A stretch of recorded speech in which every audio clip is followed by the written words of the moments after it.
হায়াতে তৈয়বা দান করুন, সকলে বলে আমিন।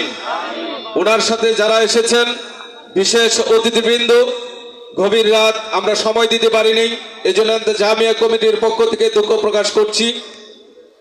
বিশেষ অতিথি বৃন্দ সহ সকলকেই মাহফিলের পক্ষ থেকে মোবারকবাদ জানাচ্ছি। সম্মানিত হাজিরিন, এই পর্যায়ে আপনাদের সামনে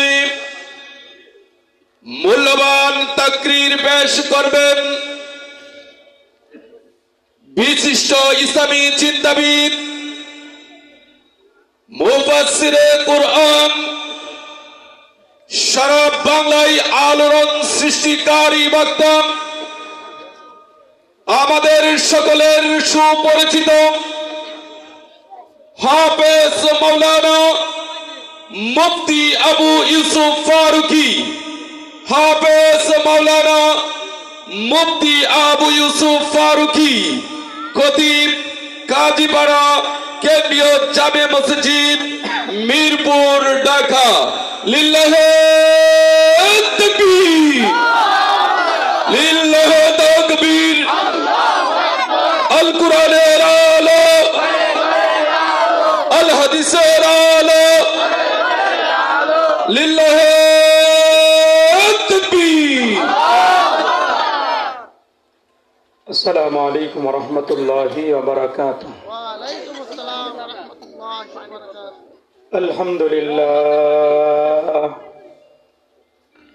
আলহামদুলিল্লাহি হামদান মুআফিয়ান লিনিআমিহি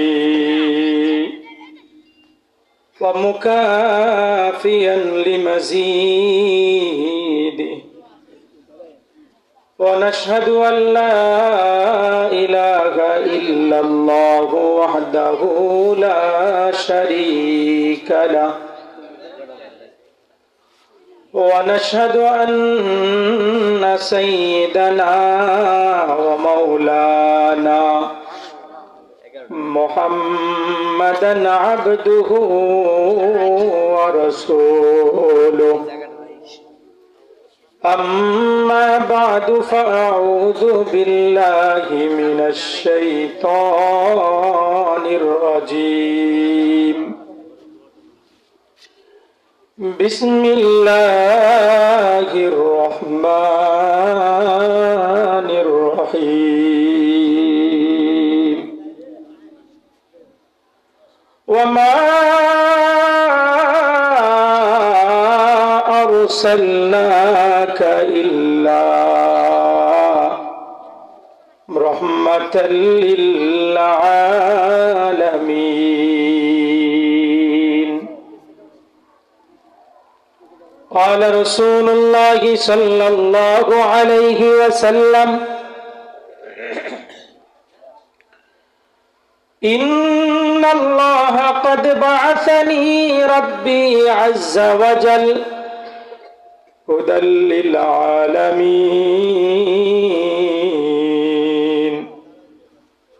ورحمة للعالمين وأمرني بمحك المعازف والمزامير شرك عصيان ضلالات سے بساکار آئے کریم شرک و عصیان و ضلالات سے بساکار آئے کریم اور ہدایات مجھ کو ابراہ صراط مستقیم پاک کر ظلمات عصیاں سے الہی دل میرا کر منور نور عرفاں سے الہی دل میرا لا الہ الا اللہ জোরে লা ইলাহা ইল্লাল্লাহ, লা ইলাহা ইল্লাল্লাহ, রব্বি আল্লাহ, লা ইলাহা গায়রুহু ওয়া নাবিয়ুনা মুহাম্মদ মুস্তাফাহু দীনিয়াল ইসলাম দীনান মাওকাহু ওয়া নাবিয়ুনা মুহাম্মদ মুস্তাফাহু লা ইলাহা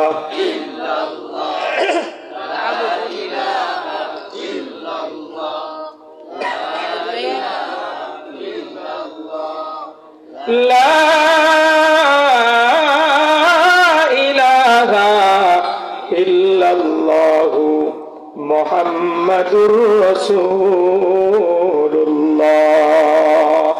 সাল্লাল্লাহু।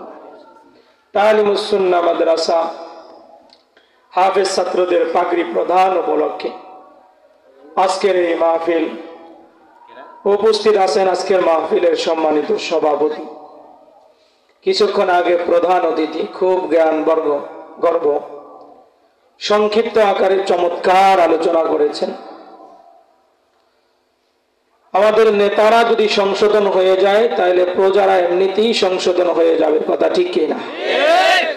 এজন্য দোয়া করি আল্লাহ তাআলা যাতে করে সারা বাংলার নেতৃত্ব স্থানীয় সমস্ত মানুষগুলো যোগ্য, সৎ এবং নামাজি কালামি হিসাবে আল্লাহ তাআলা এই লোকগুলোকে নেতৃত্ব দেওয়ার মতো তৌফিক দিয়ে দেয়। সুবহান, সকলে বলে আমিন।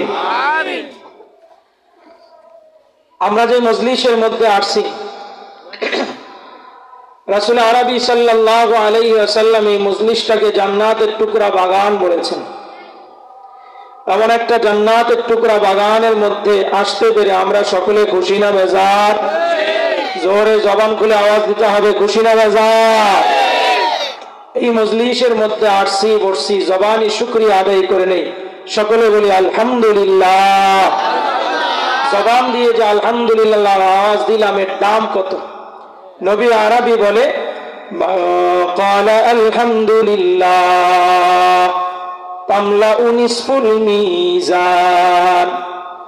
আল্লাহর নবী বলে আমার উম্মত জবান দিয়ে যদি একবার আলহামদুলিল্লাহর আওয়াজ দাও, হাসরের ময়দানে যখন তোমার নেক এবং গুনাহের ওজন করা হবে, অর্ধেক মিজানের পাল্লাকে আল্লাহ তাআলা নেকের দ্বারা ভরপুর করে দিবে। এখন আমরা সুবহানাল্লাহর আওয়াজ দিলাম, এর দাম কত? আল্লাহর নবী বলে উম্মত কান পেতে শুনে রাখো। আল্লাহর হাবিব বলে মান ক্বালা সুবহানাল্লাহি ওয়ালহামদুলিল্লাহ তামলানি। নবী আমার ডেকে বলে উম্মত যার জবানটা দিয়ে বেশি বেশি সুবহানাল্লাহ আর আলহামদুলিল্লাহর আওয়াজ দিবা, হাসরের ময়দানে যখন বান্দার নেক এবং গুনাহের ওজন করা হবে, পরিপূর্ণ মিজানের পাল্লাকে আল্লাহ তাআলা নেকের দ্বারা ভরপুর করে দিবে। দুইটা জিকির একত্রিত ভাবে যদি কোনো বান্দা পাঠ করে, আল্লাহর নবী বলে উম্মত এমন দুইটা জিকির রয়েছে যেই দুইটা জিকির জবান দিয়ে পাঠ করা একদম সহজ, কিন্তু আল্লাহর কাছে ওই দুইটা জিকির অনেক পছন্দের। মিজানের পাল্লার মধ্যে যখন নেক এবং গুনাহের ওজন করা হবে, নেকের পাল্লার মধ্যে ওই দুইটা জিকিরের ওজন অনেক ভারী হবে। জিকির দুইটা হলো সুবহানাল্লাহি ওয়া বিহামদিহি সুবহানাল্লাহিল আযীম। আল্লাহর কাছে সবচাইতে পছন্দের জিকির, বুখারীর সর্বশেষ হাদিস।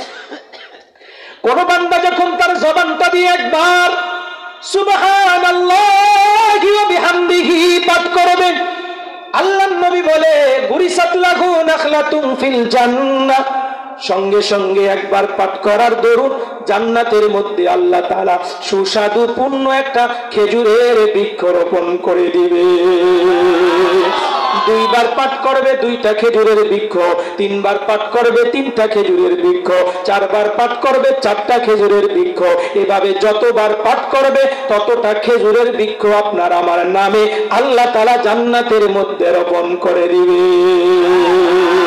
এভাবে পড়তে পড়তে কোন বান্দা যখন 100 পর্যন্ত পৌঁছে যাবে, আমার পয়গম্বর ডেকে বলে, উম্মত মান ক্বালা সুবহানাল্লাহি ওয়া বিহামদিহি ফিল ইয়াউমি 100 মাররা হুত্তাত খাতায়াহু ওয়ালাউ কানাত মিসলা জাবাদিল বাহর।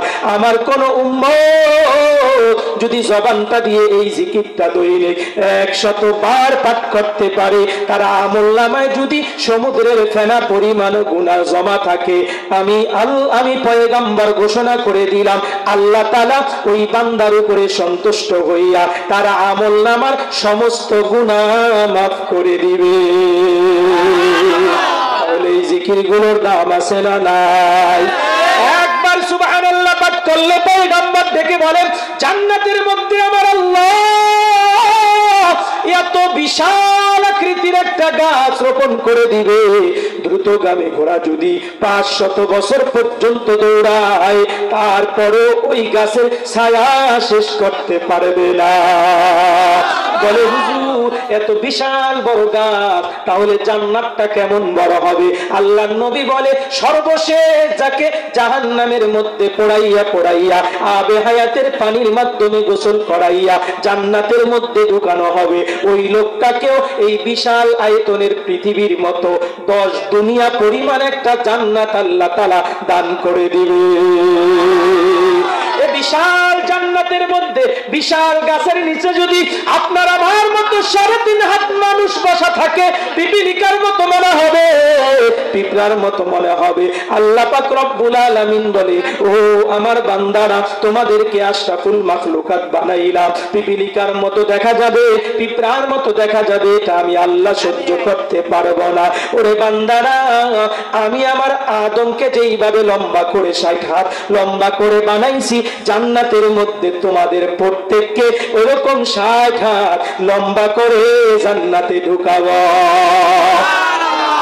দুনিয়ার জমিনের মধ্যে কারো চেহারা কালো, কারো চেহারা সুন্দর, কারো চেহারা এরকম ভাবে দেখতে আকর্ষণীয় নয়। আল্লাহর পয়গম্বর বলে, উম্মত ওই জান্নাতের মধ্যে কারো চেহারা কালো থাকবে না, কারো চেহারার মধ্যে কোনো স্পট থাকবে না।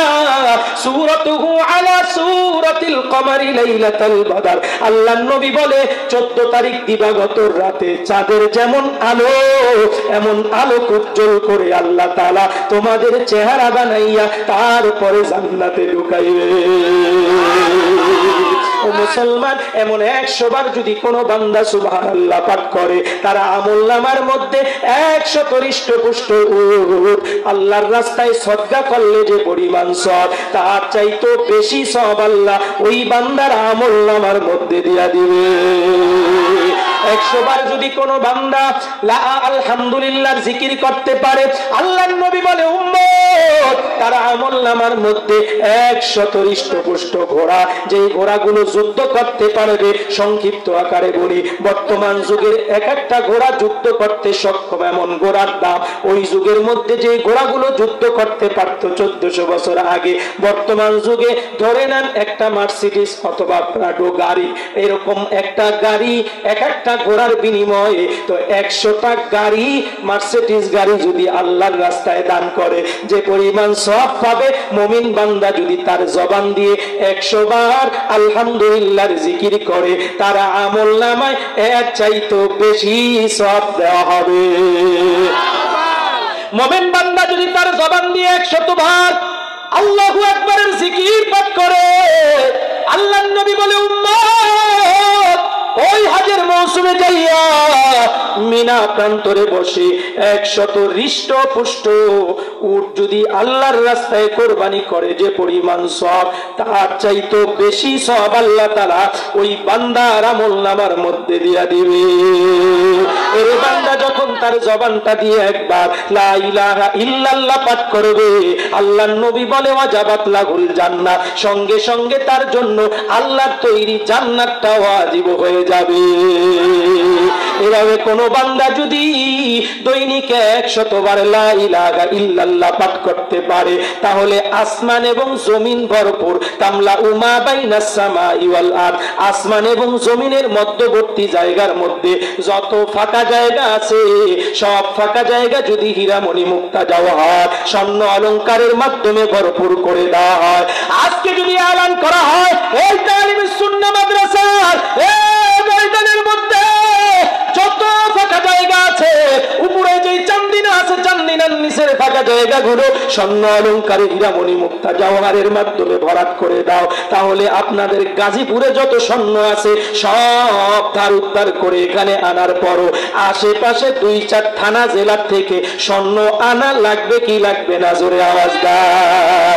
আল্লাহর নবী ডাক দিয়ে বলে, উম্মত, এই তালিমুস সুন্নাহ মাদ্রাসার বান্ডেল নয়, গাজীপুর নয়, সুদূর বাংলাদেশ নয়, সারা পৃথিবীর মধ্যে আসমান এবং জমিনের মধ্যবর্তী ফাঁকা জায়গার মধ্যে যত ফাঁকা জায়গা আছে সব যদি স্বর্ণ অলংকারের মাধ্যমে ভরপুর করে দেওয়া হয়, আর ধরে নেন আমাদের আলহামদুলিল্লাহ সভাপতি সাহেব দৈনিক এগুলোর মালিক হয়ে গেল, আবার যদি দৈনিক সকালবেলা এগুলো আল্লাহর রাস্তায় দান করে দেয়, তাহলে সভাপতি সাহেব সারা পৃথিবী ভরপুর স্বর্ণ দান করে দৈনিক যে পরিমাণ সওয়াব পাবে, একটা উম্মত যদি, একটা আল্লাহর বান্দা যদি 100 বার লা ইলাহা ইল্লাল্লাহ তাসবিহ পাঠ করে, সারা পৃথিবী ভরপুর স্বর্ণ দান করার চাইতো বেশি সওয়াব আল্লাহ ওই বান্দার আমলনামায় দিয়ে দিবে। তাহলে এই জিকিরগুলোর দাম আছে না নাই? এই মাজলিসের দাম আছে না নাই? আল্লাহর পয়গম্বর বলে, মাজলিসুল উলামা খায়রুম মিন ইবাদাতি 60 সানা। আলেমের মজলিসের মধ্যে যদি কিছু সময় বসো, 60 বছর নফল ইবাদতের চাইতে বেশি সওয়াব আল্লাহ বান্দার আমলনামার মধ্যে দিয়ে দিবে। ওরে মুসলমান, শুধু তাই নয়, মজলিসের মধ্যে আসার সঙ্গে সঙ্গে পিছনের জিন্দেগীর সমস্ত সগীরা গুনাহ আল্লাহ তাআলা মাফ করে দিবে। বান্দা তো শুধু সগীরা গুনাহই করে না, পদে পদে ক্ষণে ক্ষণে কবিরা গুনার মধ্যে লিপ্ত হয়। বান্দার কবিরা গুনাহগুলো কিভাবে মাফ হবে? বান্দা যখন আলেমের মজলিসের মধ্যে বসে, ওয়াজের মাহফিলের মধ্যে বসে, আখিরি মুনাজাত পর্যন্ত অপেক্ষা করে দিলটাকে নরম করে আখিরি মুনাজাতের মধ্যে দুপুরা চোখের পানি ছেড়ে দিবে। বান্দার না চোখের পানি নাকের ডগার সামনে আসার আগে আগে আমার আল্লাহ বান্দার জীবনের সমস্ত কবিরা গুনাহ মাফ করে দিবে। জন্য এমন কোন জান্নাতের পাগল আছে আজকে গুনাহ মাফ করাইয়া আমরা লোক যাই হই না কেন, গুনাহ মাফ করে এই ময়দান থেকে বাড়িতে যাব? কে কে রাজি আছে? আল্লাহু আকবার। সকলে রাজি আছে তো ইনশাআল্লাহ? হাত না ভাই, নাকি ওই জায়গা দিয়ে আস্তে আস্তে করে বাইরে যাবেন?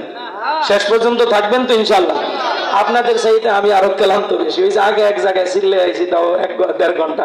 কালকে এখান দিয়া ওই যে নিম মাওনা নিজ মাওনা সেখানে মাহফিল করছি, আপনাদের এখান দিয়ে রাত্র 2:30 বাজে গেছি।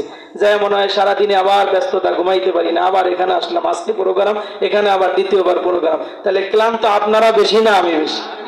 জোরে বলেন। এই জন্য আলহামদুলিল্লাহ লোক কম হইলো, যেভাবে আওয়াজ দিতেছেন শেষ পর্যন্ত যদি এই আওয়াজটা রাখেন তাহলে আমার ঘুমটুম আসবে না, আমিও জাগ্রত থাকবো, আর আপনাদের শরীরটাও একটু গরম হবে। কারণ মানুষ যখন চিল্লায় তখন তার শরীর গরম হয়ে যায়, কথা ঠিক না বেটে? আপনি চুপচাপ বসে থাকেন, তখন দেখবেন যে ওই নিশির যেভাবে পড়া ধরছে, কতক্ষণ পর ঠান্ডা লাগবে, আমার আর ওয়াজ আপনার কাছে ভালো লাগবে না, আস্তে উঠে চলে যাবে। এই জন্য যতক্ষণ আলোচনা করা হবে মনোযোগ সহকারে শুনবেন। রাজি আছেন তো ইনশাআল্লাহ? নিজেদের গুনাহ মাফ করাইয়া রাসূলের ভালোবাসা নিয়ে, প্রেম মহব্বত নিয়ে ময়দান থেকে বাড়িতে যাব। রাজি আছি তো ইনশাআল্লাহ? ভূমিকার মধ্যে আর সময় লম্বা করব না। কোরআনে হাকিমের অন্যতম সূরা সূরা আম্বিয়ার ছোট্ট একখানা আয়াত আপনাদের সামনে তেলাওয়াত করেছি।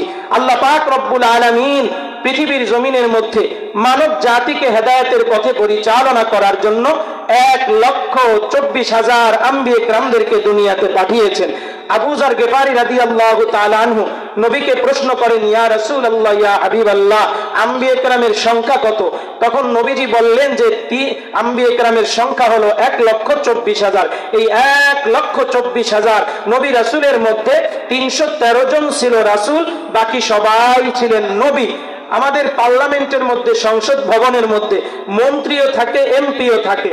মন্ত্রীদের দায়িত্বভার বেশি থাকে, এমপিদের দায়িত্বভার কম থাকে। এমপিরা মন্ত্রীদের অনুকূলে তারপরে দায়িত্ব পরিচালনা করে। বিভিন্ন সেক্টরে মন্ত্রী ভাগ করা আছে। এভাবে আল্লাহ পাক রব্বুল আলামিন 313 জন রাসূল দুনিয়াতে পাঠিয়েছেন, নতুন শরীয়ত তাদেরকে দিয়েছে। আর রাসূল সবাইকে আল্লাহ তাআলা নতুন শরীয়ত দান করেন নাই। 313 জন রাসূলের মধ্যে আবার আল্লাহ তাআলা বিশেষ মর্যাদাবান করেছেন 5 জনকে। জোরে বলেন কয়জনকে? দুনিয়াতে আগমনের ক্ষেত্রে সর্বপ্রথম রাসূল হলো পয়গম্বর হযরতে নূহ আলাইহিস সালাতু ওয়াস সালাম। নূহ আলাইহিস সালাম ছিলেন আদম আলাইহিস সালামের সপ্তম পুরুষ অথবা নবম পুরুষ। এরপরে হযরতে নূহ আলাইহিস সালামের 2640 বছর পরে আল্লাহ তাআলা তাওহীদের জান্ডা নিয়ে তাওহীদের পক্ষে কথা বলার জন্য, ইসলামের পক্ষে কথা বলার জন্য, তাওহীদের পক্ষে কথা বলার জন্য পাঠিয়েছেন পয়গম্বর হযরতে ইব্রাহিম আলাইহিস সালাতু ওয়াস সালামকে। ইব্রাহিম আলাইহিস সালামের প্রায় 700 বছর পরে আল্লাহ তাআলা জমিনে পাঠাইছেন পয়গম্বর মূসা আলাইহিস সালামকে। মূসা আলাইহিস সালামের প্রায় 1700 বছর পরে শ্রেষ্ঠ রাসূল হিসাবে আল্লাহ তাআলা জমিনে পাঠাইছেন পয়গম্বর হযরত ঈসা আলাইহিস সালামকে। ঈসা আলাইহিস সালামের 570 বছর পরে এই 5 জন রাসূলের মধ্যে শ্রেষ্ঠ রাসূল এবং 1,24,000 সব নবী রাসূলের মধ্য থেকে শ্রেষ্ঠ রাসূল হযরত মুহাম্মদুর রাসূলুল্লাহ সাল্লাল্লাহু আলাইহি ওয়াসাল্লামকে আমাদের নবী হিসাবে জমিনের মধ্যে পাঠাইছে। সুবহানাল্লাহ। সব নবীদের মাঝে আমাদের নবীর দাম আল্লাহর দরবারে অনেক, আবার সব উম্মতের মাঝে আমগো উম্মতের দাম আল্লাহর দরবারে অনেক। কেমন বেশি? আল্লাহ তাআলা আমাদেরকে উত্তম উম্মত হিসাবে ঘোষণা করে দিয়েছেন, তোমরা সর্বোত্তম উম্মত। যত উম্মত আছে, আদমের উম্মত, ঈসার উম্মত, মূসার উম্মত, ইব্রাহিমের উম্মত, সবচাইতে উত্তম উম্মত হইলা তোমরা। সুবহানাল্লাহ। হাশরের ময়দানে আল্লাহ পাক রব্বুল আলামিন আদম আলাইহিস সালাম থেকে নিয়ে ঈসা আলাইহিস সালাম পর্যন্ত সব উম্মতদেরকে উপস্থিত করবেন। ও উম্মতেরা, তোমরা কেন গুনাহের কাজ করেছো, চুরি করেছো, ডাকাতি করেছো, খুন খারাপি করেছো, ঈমান আনো নাই, আমি আল্লাহকে আল্লাহ বলে মাইনা নাও নাই, কারণটা কি? সব উম্মতের দলেরা ডাক দিয়ে বলবেন, ও পরওয়ারদিগারে আলম, মান আলাইকুম বাশিরু ওয়ালা নাযীর, আমার কাছে, আমাদের কাছে আপনার পক্ষ থেকে কোনো প্রকারের নবী আসে নাই, কোনো রাসূল আসে নাই, আমাদেরকে জান্নাতের সুসংবাদ দেয় নাই, জাহান্নাম সম্পর্কে আমাদেরকে ভয় দেখায় নাই। আল্লাহ তাআলা আদম আলাইহিস সালাম থেকে নিয়ে ঈসা আলাইহিস সালাম পর্যন্ত সব আম্বিয়া کرامদেরকে এক পাশে দাঁড় করাবে।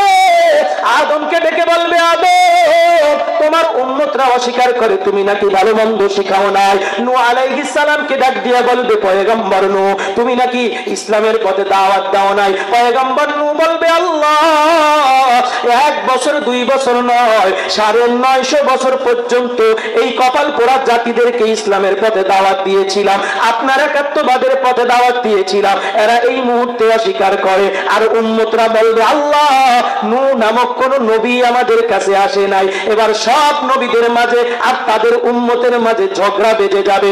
ঝগড়া মীমাংসা করার জন্য একজন বিচারকের দরকার হয় কি হয় না?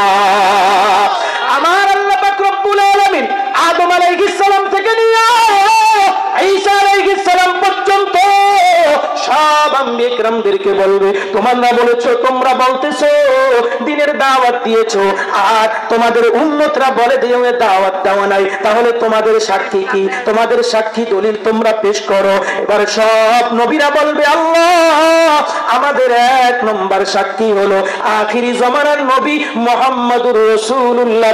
যত উম্মত কিয়ামত পর্যন্ত আসে, সব উম্মতেরা হলো আমাদের পক্ষে সাক্ষী। আমাদেরকে নবীরা তাদের উম্মতের বিপক্ষে সাক্ষী বানাইবে, তাহলে আমাদের দাম বেশি না কম? জোরে বলেন, বেশি না কম? এবার এবার ওই নবীর উম্মতেরা ডাক দিয়া বলবে, আল্লাহ আমাদের থেকে প্রায় 3000 বছর পরে, কেউ বলবে 2500 বছর পরে, কেউ বলবে 3500 বছর পরে এই নবীর উম্মতেরা জমিনের মধ্যে আসছে। আল্লাহ গো, তারা তো কখনো আমাদেরকে দেখে নাই, তাহলে আমাদের পক্ষে বিপক্ষে সাক্ষী দিবে কিভাবে? সম্ভব সাক্ষী দেওয়া? আমাদেরকে ডাক দিয়া বলবে, ও উম্মতে মুহাম্মাদী, সব নবীরা তোমাদেরকে সাক্ষী মেনে নিয়েছে, তোমরা কি নবীদের পক্ষে আর তাদের উম্মতের বিপক্ষে সাক্ষী দিতে প্রস্তুত আছো কিনা? আমরা সবাই ডাক দিয়া বলবো, আল্লাহ অবশ্যই নবীদের পক্ষে সাক্ষী দিব আর তাদের উম্মতদের বিপক্ষে সাক্ষী দিব। এবার ওই উম্মতরা বলবে, আল্লাহ আর তারা তো আমাদেরকে দেখে নাই, তাহলে আমাদের বিপক্ষে অথবা পক্ষে কিভাবে সাক্ষী দিবে? আমাদেরকে আল্লাহ বলবে, তোমরা কিভাবে সাক্ষী দিবা? তোমরা তো দেখো নাই। আমরা আল্লাহকে ডাক দিয়ে বলবো, আল্লাহ এমন একটা কোরআন আপনি আমাদের জন্য নাযিল করেছেন, যেই কোরআনের মধ্যে কোনো ভুল নাই, কোনো সংশয় নাই, যেই কোরআন হেফাজতের জিম্মাদারি স্বয়ং আপনি আল্লাহ তাআলা নিয়েছেন। ও পরওয়ারদিগারে আলম, ওই কোরআনের মধ্যে আল্লাহ তাআলা আপনি বলে দিয়েছে যত নবীরা আছে সব নবীরা পুঙ্খানো ভাবে অক্লান্ত পরিশ্রম কইরা তাদের উম্মতের মাঝে দ্বীনের দাওয়াত দিয়েছে। ও পরওয়ারদিগার, আমাদের 1 নম্বর সাক্ষী হলো কোরআন, 2 নম্বর সাক্ষী হলো আমাদের রাসূল, যেই রাসূল জিন্দেগিতে কোনোদিনও মিথ্যা কথা বলে নাই, কারো মাল সম্পদ লুণ্ঠন করে খায় নাই, কাউকে কোনোদিনও কষ্ট দেয় নাই, কারো সঙ্গে কোনোদিনও এরকম ভাবে ঝগড়া জাতির মধ্যে লিপ্ত হয় নাই। ওরে মুসলমান, আল্লাহর পয়গম্বর কাউকে কোনোদিনও কষ্ট দেয় নাই, এমনকি দুনিয়ায় আসার পরে তো কষ্ট দেয় নাই। মা আমেনার গর্ভের মধ্যে যখন ছিল, আমেনা বলতেছে, আমার কলিজার টুকরা আদরের ধন কখনো আমাকে কষ্ট দেয় না। আমেনা ডাক দিয়া বলে, বিশ্বজগতের মানুষ, আমার কলিজার টুকরা আদরের সন্তান আমার গর্ভের মধ্যে যখন চলে আসে, আমার শরীর থেকে কেমন যেন একটা আলাদা সুঘ্রাণ চতুর্দিকে ছড়ায় যায়। আমি যখন রাস্তা দিয়ে হাঁটতাম, চতুর্দিকে সুঘ্রাণ ছড়ায় যাইত। আমার শ্বশুর আব্দুল মুত্তালিব আমাকে বৎসনা দিত, গালমন্দ করত, রাগারাগি করত। আমার সন্তান আব্দুল্লাহ, তোমার স্বামী কিছুদিন আগে মৃত্যুবরণ করেছে, তুমি শোক পালন করবা। মহিলাদের জন্য শোক পালন করা, স্বামী মারা গেলে আতর ইত্যাদি এগুলো খুশবু ব্যবহার করতে পারবে না, সাজগোজ ব্যবহার করতে পারবে না, স্বর্ণ অলংকার ব্যবহার করতে পারবে না, এটাকে শোক পালন করা বলে। আমার সন্তান মারা গেছে, তোমার স্বামী মারা গেছে, শোক পালন করবা, অথচ তোমার থেকে এত সুন্দর সুঘ্রাণ আসতেছে।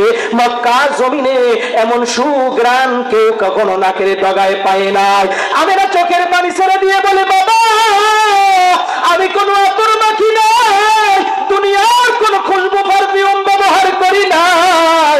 আপনার সন্তানের সঙ্গে সর্বপ্রথম যখন আমার মোলাকাত হয়েছে গো বাবা, ওই সময় থেকে হঠাৎ করে আমি অনুভব করি মাঝে মধ্যে আমার শরীর থেকে এমন একটা সুঘ্রাণ চতুর্দিকে ছড়িয়ে যায়। ওই সুঘ্রাণ আমিও শুনতে পাই, আমিও নাকে ডগার সামনে পাই, এবং পুরা মক্কাবাসী সেই সুঘ্রাণ পাইতে থাকে। আমিনা বলে, আমি যখন রাস্তা দিয়ে হাঁটতাম, 2 পাশের গাছগুলো হেলে দিল, আমাকে সালাম জানাইতো। আমি মরুভূমির মধ্যে মরুভূমি অতিক্রম করে জঙ্গলের কিনার থেকে অথবা পাহাড়ের কিনার থেকে ঝর্ণার থেকে পানি আনার জন্য যাইতাম। জঙ্গলের বাঘগুলো আমার পিছনে পিছনে রওনা হয়ে যাইতো। বাঘের ভয়ে দৌড়ানো আরম্ভ করলাম, বাঘের জবানটা খুলে যায়, ডাক দিয়ে বলে, আমেনা, আমেনা রে, দৌড়ায়ও না, তুমি ভাবতেছো আমি জঙ্গলের বাঘ, আমার ধর্ম হলো মানুষকে খেয়ে ফেলা। ও আমেনা, আজকে তোমাকে খাওয়ার জন্য আমি আসে নাই। ও আমেনা, তুমি যদি দৌড়াও, তোমার গর্ভের মধ্যে যেই রহমাতাল লিল আলামিন রয়েছে, শেষ নবী রয়েছে, ওই নবী কষ্ট পাবে, সেটা আমার সহ্য হয় না। ও আমেনা, আজকে তোমাকে খাওয়ার জন্য আসি নাই, আল্লাহর কাছে দরখাস্ত করে অ্যাপ্লিকেশন করে চলে আসলাম, যাতে করে জঙ্গলের কোনো হিংস্র প্রাণী তোমাকে না চিনে না জেনে তোমার উপরে আক্রমণ না করতে পারে। আমি জঙ্গলের বাঘ পাহারা দিয়া দিয়া তোমাকে বাড়ি পর্যন্ত পৌঁছে দেওয়ার জন্য চলে আসলাম।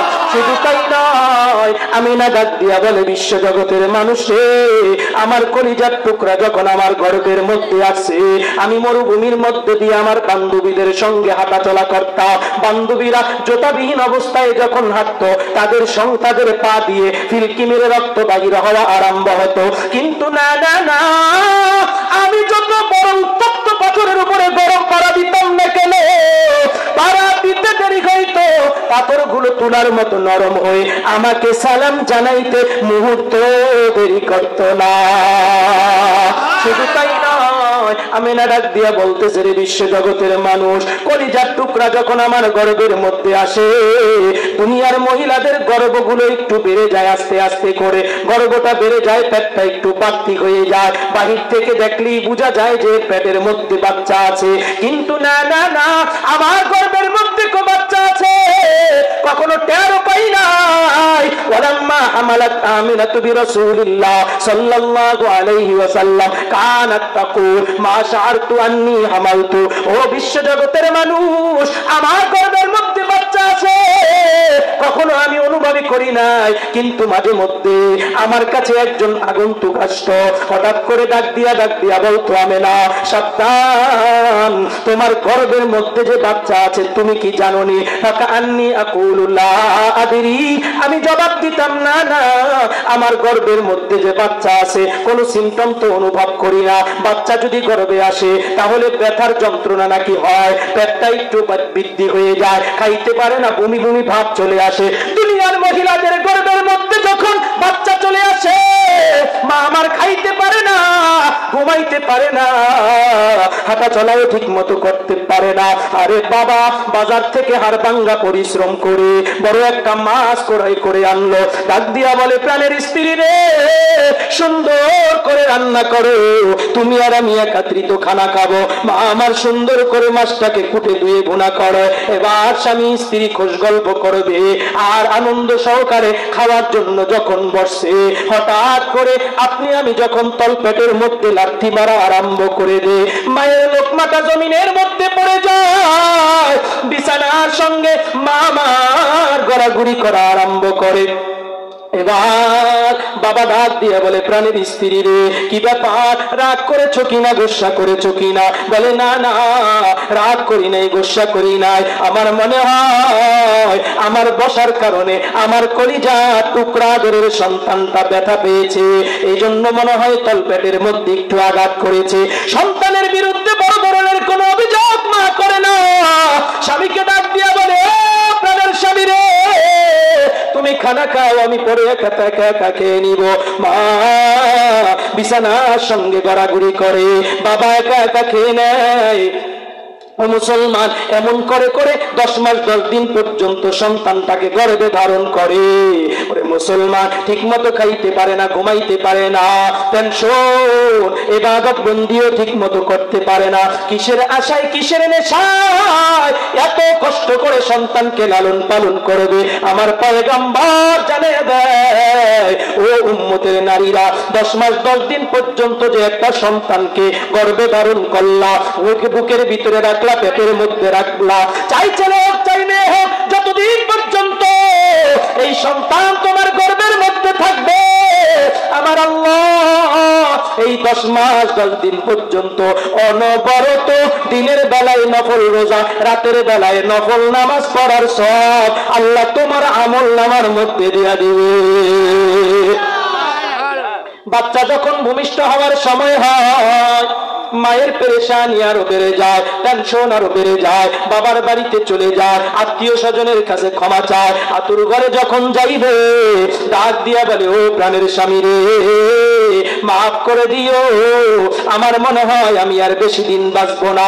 ওরে মুসলমান, স্বামীর কাছে ক্ষমা চাইয়া যখন আতুর ঘরে চলে যায়, নরমাল ডেলিভারি হইতে চায় না, হঠাৎ করে সবাই অ্যাম্বুলেন্স আইনা ডাক্তারের কাছে নিয়ে যাওয়া হয়। ক্লিনিকের মধ্যে নেওয়ার পর সঙ্গে সঙ্গে ডাক্তার টেস্ট ইত্যাদি করে রেজাল্ট যখন চলে আসলো, এবার ডাক্তার বাবাকে ডাক দিয়া বলে, ও সন্তানের বাবা, বাবা ডাক যদি শুনতে চাও, মাকে বাঁচানো যাবে না, মাকে বাঁচাইতে গেলে আর সন্তানকে বাঁচানো যাবে না, এমন পরিস্থিতি হয় কি হয় না, জোরে বলে। বাবা ডাক দিয়ে বলবে, ডাক্তারের দলেরা, গাছ যদি বেঁচে থাকে ফল আল্লাহ তাআলা আবার দিতে পারে, গাছ বাঁচায় রাখো, মাকে বাঁচায় রাখো, স্ত্রীকে বাঁচায় রাখো, সন্তানের দরকার নাই। একই এলান যদি আমার মায়ের কানের মধ্যে চলে যায়, ডাক্তারের হাতে পায়ে ধরে অনুরোধ করে মা ডাক দিয়ে বলবে, ও ডাক্তারের দলেরা, সিজার করার দরকার হলে সিজার করো, আমার জীবনের বিনিময়ে হলো আমার সন্তান যাতে করে কোনো কষ্ট ছাড়া জমিনের মধ্যে আসে সেই ব্যবস্থা করো, কারণ আমি মার জীবন দিয়া হলো আমার সন্তান যদি সুস্থভাবে জমিনের মুখ দেখে জমিনের মধ্যে আসতে পারে, আবার জীবনটা বন্ধ হয়ে যাবে।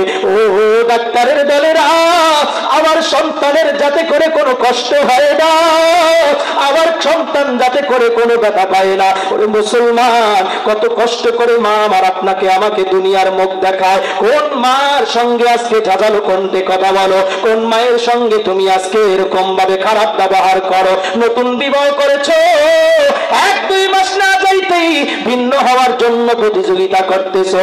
ও বোন, যুবতী বোন, তুমি যেই যুবকটাকে বিবাহ কইরা ঘরের মধ্যে আসছো, হতে পারে আল্লাহ তোমার ঘরের মধ্যে 1-2 বছর পরে একটা ফুটফুটে সন্তান দিবে। কত শত হাজার কষ্ট বুকের ভিতরে জমাট বাইধা রাখো এই সন্তানের চেহারার দিকে তাকাইয়া, আমার সন্তান মানুষের মতো মানুষ হবে, নিজে না খাইয়া সন্তানটাকে লালন পালন করো, আমার সন্তান মানুষের মতো মানুষ হবে, আমার সেবা যত্ন করবে।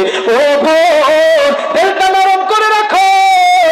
তুমি যেই ঘরের মধ্যে লাল বেনারসি পণ্যের শাড়ি পরে যেই ঘরের মধ্যে ঢুকছো, ওই ঘরের মধ্যে তোমার শাশুড়িটাও একদিন লাল বর্ণের বেনারসি পল্লীর শাড়ি পরে ঘরের মধ্যে আসছে। সবাই এলাকাবাসী তাকে বাহবা দেওয়ার জন্য আসছে, সবাই তার দিকে তাকানোর জন্য আসছে। কেউ তার প্রশংসা করছে, কেউ তার দুর্নাম করছে, কেউ তার চুলের প্রশংসা করছে, কেউ তার নখের প্রশংসা করছে, কেউ তার চেহারার প্রশংসা করছে।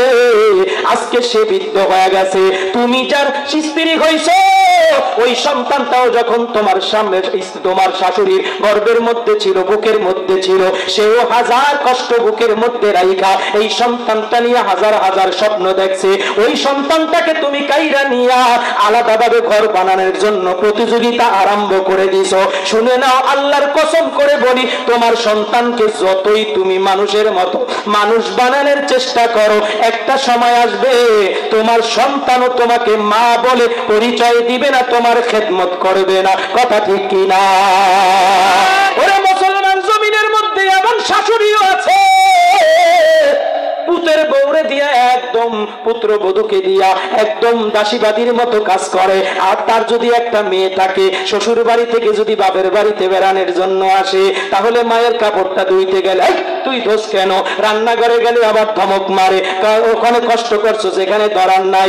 ওই নিজের মেয়েকে নিজের মেয়ে মনে করে। আর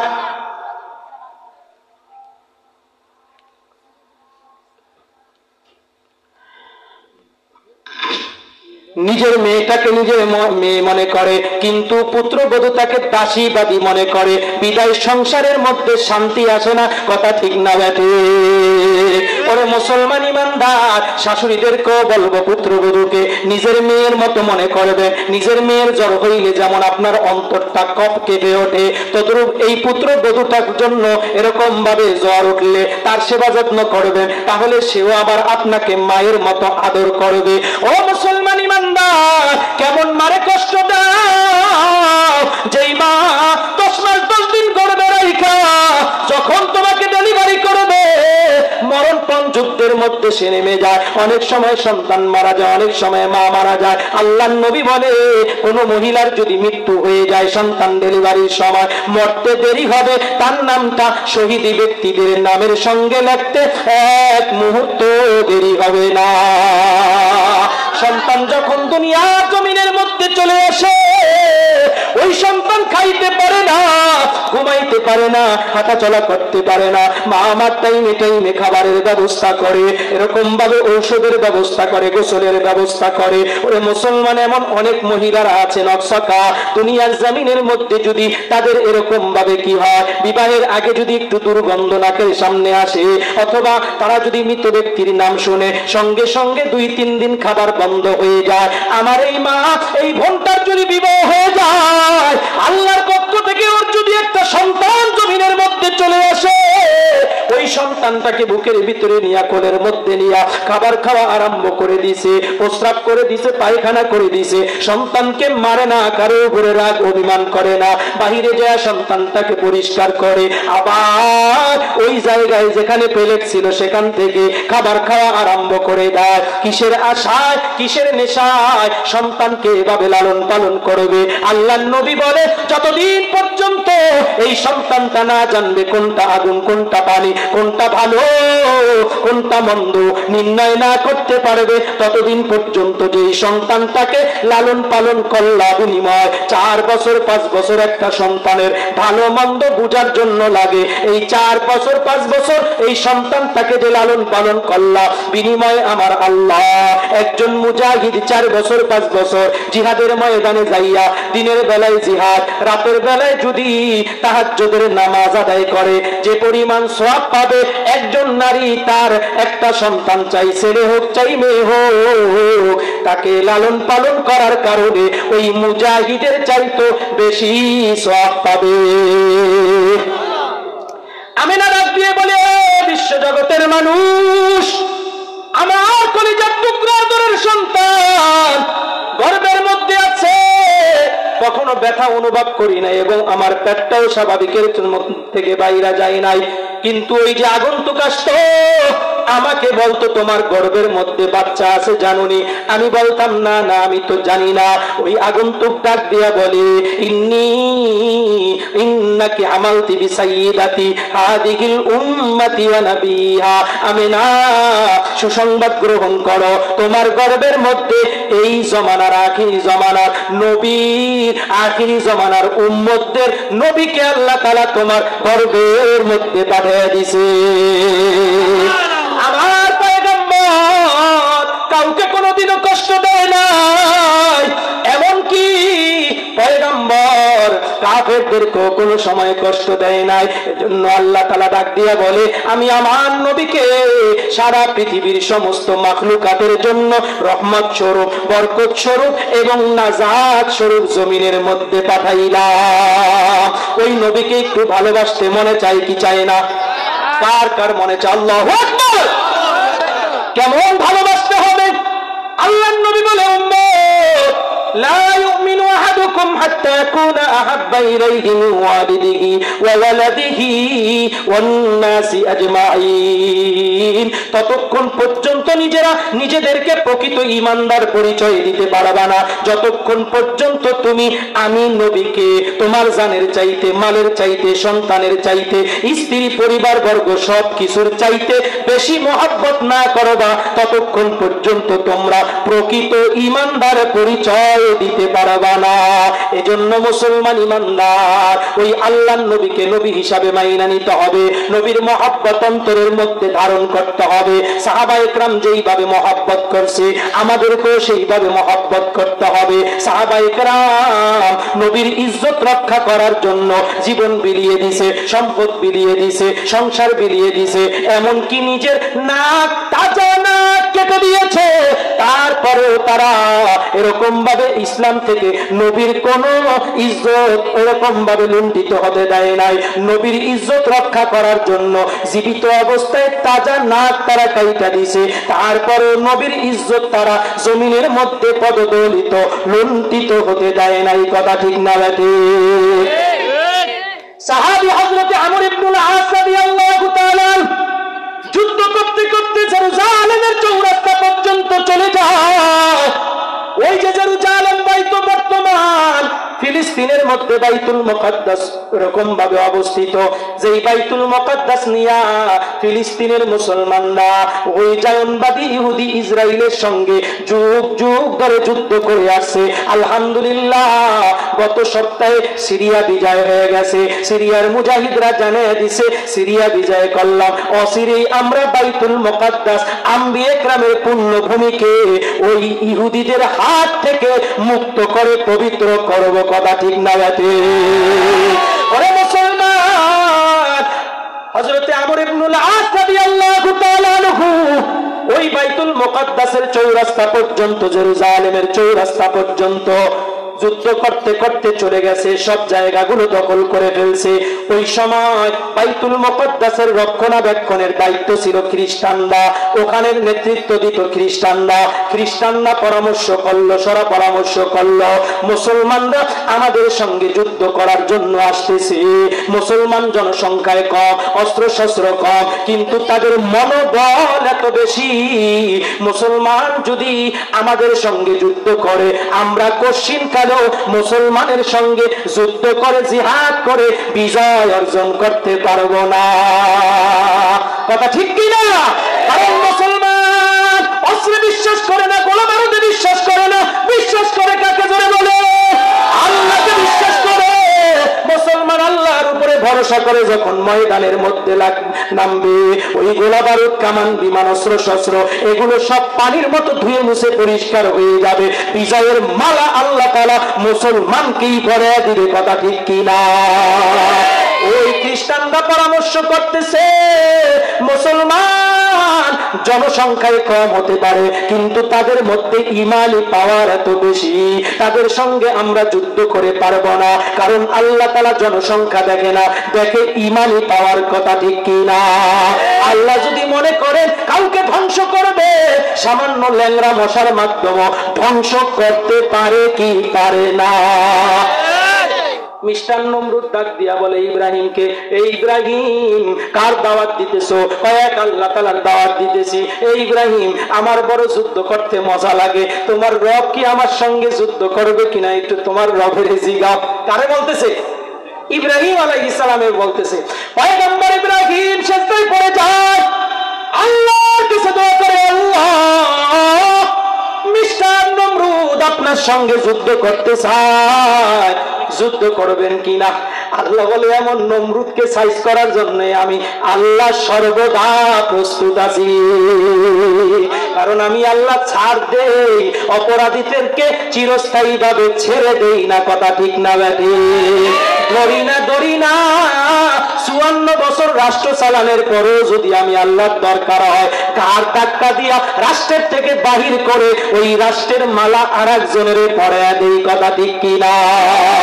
করে মুসলমান এবার নমরুদের কাছে যাইয়া ইব্রাহিম পয়গম্বর বলে, অবশ্যই আল্লাহ আপনার সঙ্গে যুদ্ধ করবে। 3 তারিখ নির্ধারণ করা হলো, মুহররম মাসের 10 তারিখে আপনার সঙ্গে যুদ্ধ বাজবে। কয় বুঝো, কিন্তু আমি কিন্তু অনেক সৈন্য আনবো আশেপাশের রাষ্ট্র থেকে, যত মন চায় আনো। মুহররম মাস শুরু হয়ে গেছে। এবার নমরুদ আশেপাশের রাষ্ট্র থেকে সৈন্য আইনা পুরা কানায় কানায় ভরপুর করে ফেলছে, কিন্তু পয়গম্বর ইব্রাহিমের পক্ষে যুদ্ধ করার মতো একজন সৈন্য খুঁজে পায় না। নমরুদ ইব্রাহিমকে কয়, সাবধান, যদি আমাকে ধোঁকা দাও তাইলে কিন্তু তোমাকে সাইজ করব। পয়গম্বর ইব্রাহিম ডাক দিয়ে বলে, নমরুদ রে, লোক একা হতে পারি কিন্তু যাই না না, মুসলমানরা কোনোদিনও ধোঁকা দেয় না, নবীরা কোনোদিনও ধোঁকা দেয় না। কারণ নবীরা দুনিয়ার কোনো আসবাবের উপরে, জিনিসের উপরে বিশ্বাস করে না, বিশ্বাস করে আল্লাহর উপরে। আমার সঙ্গে কেউ না থাকতে পারে, কিন্তু আমার আল্লাহ আছে, আমার আল্লাহই আমার জন্য যথেষ্ট। কথা ঠিক কিনা? ওরে মুসলমান, পয়গম্বর ইব্রাহিম আলাইহিস সালাম আল্লাহর দরবারে সিজদায় পড়ে যায়। আল্লাহ, মুহররম মাস তো শুরু হয়ে গেছে, ওই যে নমরুদ চতুর্দিকে সৈন্য বাহিনী দিয়া বেষ্টনী করে ফেলছে, আপনি তো এখনো একজন সৈন্য পাঠান নাই। ও মালিক, মাতা নাসরুল্লাহ, কখন আপনি আমাকে সাহায্য করবেন? আল্লাহ বলে, অচিরেই আমি আল্লাহ অতি নিকটেই তোমাকে সাহায্য করব। কারণ বান্দা যখন নামাজ পড়বে, রোজা রাখবে, হজ করবে, যাকাত দিবে, ওই বান্দার কোনো বিপদ থাকবে না। আল্লাহ সব বিপদগুলো দূরে সরিয়ে দিবে। ওই বান্দাকে আল্লাহ পাক রব্বুল আলামিন টেনশন মুক্ত জীবন যাপন করার তৌফিক দিয়ে দিবে। কথা ঠিক কিনা? ওরে মুসলমান, আজকে নামাজ ছেড়ে দেওয়ার কারণে, ইসলাম ছেড়ে দেওয়ার কারণে, কোরআনের আইন ছেড়ে দেওয়ার কারণে, নবীর সুন্নাত ছেড়ে দেওয়ার কারণে, পদে পদে আমাদের ঈমানগুলো দুর্বল হয়ে যাওয়ার কারণে আমাদের উপরে আল্লাহ তাআলা লাঞ্ছনা গঞ্চনা ফালাইয়া দিয়েছে। বিভিন্ন প্রকারের ষড়যন্ত্রের মধ্যে আমরা পড়ে যাইতেছি।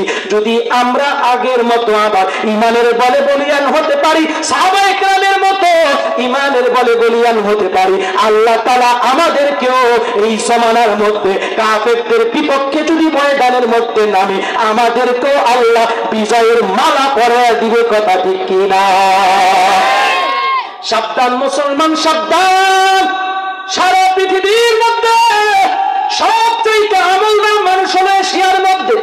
এশিয়ার মধ্যে সবচাইতে আমলদার ব্যক্তি হলো বাংলাদেশের মধ্যে। এটা বিজ্ঞ ওলামায়ে কেরামের কথা বলে জরিপে যদিও দেখি নাকি অনেক মানুষ নামাজ পড়ে না, রোজা রাখে না, হজ করে না, যাকাত দেয় না, কিন্তু দেখবেন মুখের ভিতরে দাড়ি না থাকতে পারে, কিন্তু যেই নবীর আদর্শ দাড়ি রাখা, ওই নবীর বিপক্ষে যদি কোনো কাফের, কোনো মুশরিক কোনো কথা বলে, ওই দাড়িবিহীন লোকটাও, নামাজ ছাড়া লোকটাও ঘরে বসে থাকে না, ময়দানে জীবন বাজি রেখে নাইমা যায়। কথা ঠিক না? এজন্য সাবধান করে দে কাফেরের দলেরা। নবীর বিরুদ্ধে যদি কথা বলো, আল্লাহর বিরুদ্ধে কথা বলো, আমগো মতো টুপি দাড়িওয়ালাদের দরকার নাই। তোমাদের সাইজ করার জন্য এই এলাকার ভ্যান চালক আর রিক্সা চালকরাই যথেষ্ট। কথা ঠিক না? যেই দেশের মধ্যে সম্পদ বেশি, ওই দেশের মধ্যে আন্তর্জাতিক নজর বেশি থাকে। কথা ঠিক না? যেই ঘরের মধ্যে সম্পদ বেশি থাকবে, চোরে কি ওই ঘরের দিকে তাকাইবে, নাকি যেই ঘরের মধ্যে সম্পদ নাই ওই ঘরের দিকে তাকাইবে? যেই ঘরের মধ্যে সম্পদ বেশি, চোরের নজর ওই ঘরের মধ্যেই থাকবে। আর্মি পার্সন রিটায়ার্ড হয়েছে, রিটায়ার্ডের সময় অনেক টাকা পয়সা পাইছে, মুরব্বী মানুষ, স্বামী স্ত্রী দুইজন আর সন্তানাদি সবাই থাকে বিদেশের বাড়ির মধ্যে। চোর দেখে যে ঘরের ভিতরে আলমারি, সুটকেস, যত যা আছে সব দামি দামি জিনিস আছে। চোরেরা প্রত্যেকদিন পরামর্শ করতে চায়, রে একবার যদি খালি এই গড্ডার ভিতরে চুরি করতে পারি, মোটামুটি 1 মাস বৈশা বৈশা খাইতে পারবো, আর কোনো টেনশন করা লাগবে। প্রতিদিন আসে চুরি করার জন্য, হিং কাটতে চুরি করে। আমাকে বরিশালের ভাষায়, গ্রামের ভাষা, আমার বাড়ি হলো ভোলা। হিং কাটা মানে হলো গিয়া পিড়া আছে না ঘরের নিচে, আপনাদের এটা কি বলে? পিড়া। পিড়া কেটে তারপরে ঘরের ভিতরে ঢুইকা চুরি করে, এমন জাতের চোর আছে না নাই?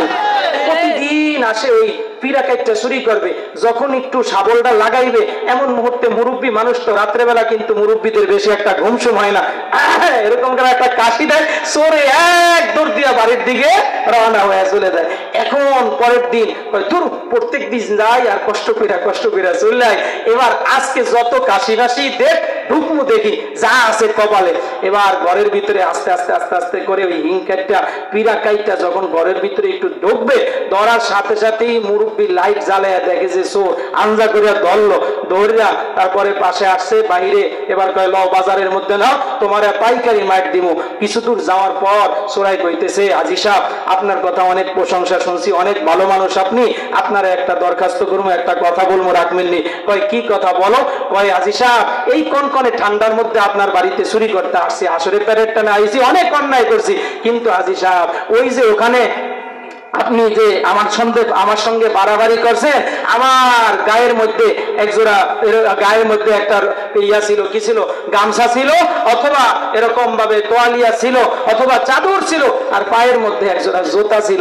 জুতাটাও অনেক পরিয়া রয়েছে, আর কি আছে, গামছাটাও ওই জায়গায় পড়ে আছে। এখন তো আপনি আমাকে নিয়ে পিড়িয়ে টিড়িয়ে তারপরে এরকম কি দিবেন, জেলের মধ্যে দিয়ে দিবেন। ওই জেলের মধ্যে যে ঠান্ডা, পুলিশরা আমারে কোনো খাতা কম্বল কিছুই দিবে না, একদম নিউমোনিয়া হয়ে যাবে। যদি মারা যায় তাইলে আপনার নামে মার্ডার মামলা হবে। আপনি কি চান আপনার নামে মার্ডার মামলা হোক? না না না, এটা তো কোশ্চিন কালে হতে পারে না। তাইলে আপনি এখানে দাঁড়ান, 5 মিনিট সময় দেন, আমি যাইয়া ওই আমার গামছা তোয়ালিয়া আর যে চাদর আছে চাদরটা নিয়ে আসি, আর জোতা জোড়া নিয়ে আসি। ঠিক আছে, এটা তো ভালো কথা, সমস্যা নেই, আমি এখানে দাঁড়াইলাম, যাও তুমি যে গামছা তোয়ালি আর চাদর জোতা জোড়া নিয়ে আসো। চোরাই চাদর আনার জন্য গেছে, আইসে জোরে বলেন ফিরিয়া, জোরে বলেন, কথা বলেন, আছে। আবার 10-12 দিন পরে ওই সোরায় কয় আমি তো পারলাম না, ওর ওস্তাদের বললে দিছে। দেখেন যেগুলো নর্মাল চোর এগুলো কিন্তু আবার ওস্তাদ আছে, চুরি বিদ্যাও আছে, কিন্তু চুরি বিদ্যা আছে না নাই? কিভাবে আস্তে আস্তে কইরা পকেটের ভিতরে ঢুকাইবে, কিভাবে মোবাইল নিবে, কিভাবে টাকা পয়সা নিবে, আপনি টেরও পাইবেন না। এবার ওস্তাদের কইছে, কয় বেটা ওই যে ঘরের ভিতরে যে সম্পদ আদি আছে যদি আনতে পারোস তাহলে আর কোনো কিছু লাগবে না, 1 মাস একবারে নিশ্চিন্তায় খাইতে পারবে। আমি পারলাম না, ধরা খেয়ে গেছি, যদি এবার ধরা খাই তাহলে আরো সমস্যা হইব, তুই যা একটু দেখ চেষ্টা করে পারোস কিনা। এবার তার উস্তাদে গেছে, উস্তাদে যায় এরকম ভাবে আস্তে আস্তে আস্তে আস্তে আস্তে করে যখন ঘরের মধ্যে ঢুকবে আগের মতো আবার হাজী সাহেব ধরিয়া বসছে, ধরিয়া বাজারের দিকে রওনা করিয়া নিয়ে গেছে। রওনা করিয়া যখন নিবে এমন মুহূর্তে চোরাই বলতেছে, হাজী সাহেব অনেক প্রশংসা আপনার শুনছি, দুর্বরা এই কথাবার্তার পাম টাম দিস না, আগে একটা পাম দিয়ে তারপরে ভাগ্যা চলে গেছে। হাজী সাহেব একটু শোনেন, একটু শোনেন। কয় কি কবি কই যে ওখানে পারাপারি করার মাধ্যমে আমার শরীরে শাল চাদরটা পড়িয়া গেছে আর জোতা জোড়া পড়িয়া গেছে আগের মতোই। তো কয় ও তোমারে সারমো, তুমি যাইবা আর আসবা না? কয় না হাজী সাহেব এটা বলতেছি না, আগের বার তো চোরাই গেছে, চোরাই যে আর ফিরে আসে না, আমি এখানে দাঁড়াইলাম, আপনি যে আমার চাদরটা একটু নিয়ে আসেন, নসেদ এই ঠান্ডার ভিতরে যদি আমার জেলখানায় দেন, আমি ঠান্ডার মধ্যে যদি মারা যাই তাহলে কিন্তু আপনার নামে মার্ডার মামলা দিব। এখন হাজী সাহেব এরকম ভাবে চাদর আনার জন্য গেছে, সিস্টেম পাল্টাইছে, কিন্তু চুরি বিদ্যা কি পাল্টাইছে, পলানো বিদ্যা কি পাল্টাইছে? জোরে বলেন, আওয়াজ দিয়ে বলেন, পাল্টাইছে? এজন্য বাংলার জমিনের মধ্যে যখন নাস্তিকরা কথা বলে, ওলামায়ে কেরাম যখন ময়দানে নামে, তখন তারা এরকম ভাবে সিস্টেম পাল্টায়া এক এক সময় এনজিওদের নাম দিয়ে আসে, এক এক সময় বিভিন্ন সংস্থার নাম নিয়ে আসে, মানুষকে সহানুভূতি করার নাম নিয়ে আইসা মানুষের ঈমানগুলো দুর্বল করে। কথা ঠিক না বেঠে? কিন্তু আমরা যেহেতু মুসলমান, এক আল্লাহকে বিশ্বাস করি, রাসূলকে বিশ্বাস করি, সুতরাং আমরা কখনো আমাদের ঈমান তাদের কাছে বিক্রি করব না। কথা ঠিক না বেঠে? এবার হাজী সাহেব ওরে থাপড় একটা দিয়ে কয়, দূর বেটা, তুই যে দোকানের চাল খাস আমিও সেই দোকানের চাল খাই, তুই আগে সেই সরে আমারে পাগল ভাইবা চলে গেছে, এখন তুই মনে করতেছিস যে তুই আমারে পাগল ভাইবা চলে যাবি? না, তুইও যেই দোকানের চাল খাস আমিও সেই দোকানের চাল খাই, তুই বেকার যেই বাজারে বাজার করস আমিও সেই বাজারে বাজার করি। নাস্তিক মুরতাদ বেঈমানদেরকে, নাফরমানদেরকে, ভণ্ডদেরকে জানিয়ে দিতে চাই, তোমরা যেই দোকানের চাল খাও আমরাও সেই দোকানের সেই খাতেরই চাল খাই, তোমরা যেখানে বাজার করো আমরাও সেখানে বাজার করি। সাবধান, ইসলাম নিয়ে যদি কোনো ষড়যন্ত্র চক্রান্ত করো, বাংলা তৌহিদি জনতা এক মুহূর্তের জন্য তোমাদেরকে সাথ দিবে না। কথা ঠিক না? এবার ওই যে নমরুদ মনে আছে নি আপনাদের? আলোচনা গোছে আনতেছি, শেষ করে দিব। নমরুদ এবার বলতেছে, কি ব্যাপার ইব্রাহিম, তোমার দিকে কোনো সৈন্যবাহিনী নাই? সৈন্যবাহিনী কোথায়? ইব্রাহিম কয় আসবে, সময় মতো চলে আসবে। এবার মুহররম মাসের 10 তারিখ চলে আসলো, সকালবেলা কোনো সৈন্যবাহিনী নমরুদ দেখতেছে না। এবার নমরুদ সৈন্য পাঠাইয়া ইব্রাহিমকে গ্রেফতার করে দরবারের মধ্যে নিয়ে আসলো। ইব্রাহিমকে ডাক দিয়া বলে, ইব্রাহিম সৈন্য যদি না আনতে পারো তাহলে তুমি কিন্তু খতম হয়ে যাইবা, তোমাকে ফাঁসির মঞ্চের মধ্যে ঢুকানো হবে। ইব্রাহিম আলাইহিস সালাম বলে, আল্লাহ তাআলা তোমাকে 10টা টাইম দিয়েছে, ওই 10টা বাজেই আল্লাহ তাআলা সৈন্য পাঠাইবে। ইব্রাহিম আলাইহিস সালাম বারবার নামাজ আদায় করে আল্লাহর কাছে দরখাস্ত করে, আল্লাহ সৈন্য তো এখনো পাঠাইলা না, মাতা নাসরুল্লাহ, কখন তোমার সাহায্য জমিনের মধ্যে আসবে? আমার আল্লাহ জানিয়ে দেয়, আলা ইন্না নাসরুল্লাহি করিব। ও পয়গম্বর ইব্রাহিম, আমার সাহায্য অতি নিকটে, অতি সহজে, অতি নিকটবর্তী সময়, তাড়াতাড়ি তোমার কাছে সাহায্য চলে আসবে। 9:30 বেজে গেছে। নমরুদ কয়, কই সৈন্য তো আসলো না। ইব্রাহিম আলাইহিস সালামের চেহারার মধ্যে টেনশন, চিন্তার ভাঁজ চলে আসছে। এখনো আল্লাহ বলতেছে, টেনশন করিস না, আমি সময় মতো সৈন্য পাঠিয়ে দিব। 10টা বাজবে এমন মুহূর্তে ইব্রাহিম আলাইহিস সালাম যখন আবার আল্লাহর কাছে বলছে, আল্লাহ সৈন্য কোথায়? আল্লাহ বলে, আসমানের দিকে তাকাও, তাকায় দেখে কিছু এরকম ভাবে কালো কালো কি যেন আসতেছে। ইব্রাহিম আলাইহিস সালাম অপেক্ষা করতেছে, কাছে